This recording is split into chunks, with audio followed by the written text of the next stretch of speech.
Mensuration period இருக்குல்ல, இது யாரும் சொல்ல மாட்டாங்க உங்களுக்கு. ஏன்னா தெரியாது. 25,000 உயிரற்ற உடல்களை போஸ்ட்மார்ட்டம் செஞ்ச மதுரை பெரியாஸ்பத்திரி டாக்டர் தினமணியில ஒரு நடுப்பக்க கட்டுரை ஒண்ணு எழுதியிருந்தார். அன்னிலிருந்து என்னுடைய புத்தி வேறு. நான் படிச்சதுல இருந்து வேற படிக்கிறது இல்லையே, நாம தான் வேற என்னென்னமோ படிக்கிறோம். அது சிறப்பான விஷயங்களை படிக்கிறோம். படிங்க, பார்க்கறத விட படிங்க. பார்த்து பழகிட்டீங்கன்னா படிக்க முடியாது. பார்வையாளர்களுக்கு இல்லாத சுதந்திரம் வாசகனுக்கு இருக்கு. இந்த சுதந்திரத்தோடு படி.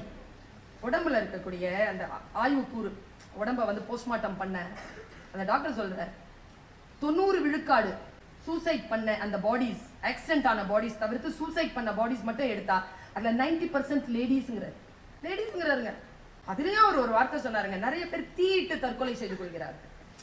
அந்த காலத்துல, இன்னில இருந்து ஒரு 20 வருஷத்துக்கு முன்னாடி தீயிட்டு தற்கொலை செய்து கொள்கிறார் அப்படி சொல்லிட்டு அவர் ஒரு குறிப்பு எழுதினார். எனக்கு புரியல, எனக்கு காலம் போக போக புரியுது. அவர் சொல்ற தீயிட்டு தற்கொலை செய்து கொள்வது என்பது ஆகப்பெரிய அன்பினுடைய வெளிப்பாடான வன்முறையான வெளிப்பாடுங்கிறார். எனக்கு வலிச்சா நீ சாவல, இந்த பாரு எனக்கு எவ்வளவு வலிக்குது அப்படின்னு காட்டுறதுக்கான முயற்சியாம். என்ன புத்தி! 90 விழுக்காடு பெண்கள் அப்படி செத்துருக்கிறாங்க. சொல்லிட்டு ஒரு விஷயம் சொன்னாரு, பிள்ளைகளை, என் காலில் இருந்து நிலம் அசைந்ததை இன்றைக்கு உன் தாய் போல் நான் சொல்லுகிறேன், மனசுல வச்சுக்கோ. அவர் சொல்ற, கூராய்வு செய்கின்ற பொழுது அந்த கர்ப்பப்பைக்கு பக்கத்தில் ஓவரிஸ் இருக்கும்ல, அதில் நான் நிறைய சினை முட்டைகளை பார்த்தேன். சினை முட்டைகள் எப்போ இருக்கும் அப்படின்னா, மென்சஸ் ஆகிறதுக்கு, பீரியட்ஸ் ஆகிறதுக்கு ஒரு 3 days முன்னால அது ரொம்ப ஃபுல்லா வளர்ந்துருக்கும். 3 days முடிஞ்ச உடனே அது ஃபுல்லா வெளியில டிஸ்சார்ஜ் ஆக ஆரம்பிக்கும். அந்த டைம்ல தான் இந்த சூசைட் நடந்திருக்கு. அவர் சொல்றார் 95%, நான் உறுதியா சொல்றேங்கிறார், 95%. என்னுடைய பேச்சை கேட்டுக்கொண்டிருக்கக்கூடிய சில மருத்துவர்கள் இதற்கு ஓரளவு கமெண்ட் கொடுக்கலாம். சொல்றார், பீரியட்ஸ் ஆகிறதுக்கு 3 daysக்கு முன்னால ஒரு பெண்ணுக்கு ஒரு அழுத்தம் இருக்குமா, மன அழுத்தம், மனசு கஷ்டமா இருக்குமாங்க.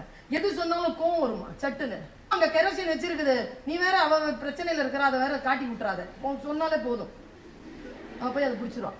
டிராக்குள்ள இருக்கக்கூடிய அந்த வத்தி பெட்டியை கொஞ்சம் மறைச்சு வை அப்படின்னு சொல்லிட்டு அப்பா சொல்லிட்டு போனாலே போதும், டிராக்குள்ள இருந்து வத்தி பெட்டி எடுத்துருவான். இப்போ 28 days 30 daysக்கு ஒன்ஸ் நமக்கு மென்சுரேஷன் பீரியட் வருதுன்னு தெரிஞ்சா first 3 days be alert.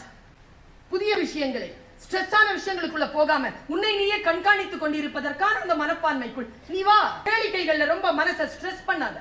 Entertainment factor போக போக நீ ஸ்ட்ரெஸ்க்குள்ளாவே வருவ. அதனால தான் இந்த சமூக வலைத்தளங்களில் நமக்கான மொழி இல்லாமல் இருக்கிறது. குழந்தைகளை நம்மள எவ்வளவு ஸ்ட்ரெஸ் பண்றாங்க தெரியுமா?